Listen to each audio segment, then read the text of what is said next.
Within your name label pack, you will receive your name labels, protective sheets and application guide. To apply your name labels, you will also need your garment and an iron. Prior to applying your labels, heat up your iron to a medium to high heat, ensuring the steam setting is turned off. Peel off the label from the backing sheet and place onto the garment or care label in the required position.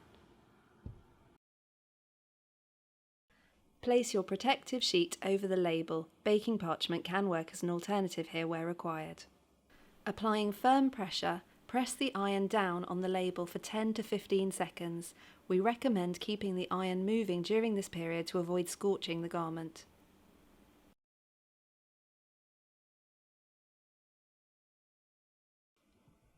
Allow to cool before safely removing the protective sheet.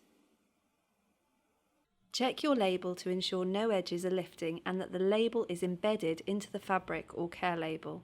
If any edges are lifting, please repeat this process using firmer pressure and a slightly hotter heat setting. Your garment is now labelled. Please allow 24 hours before washing. Thank you for purchasing Stickerscape name labels.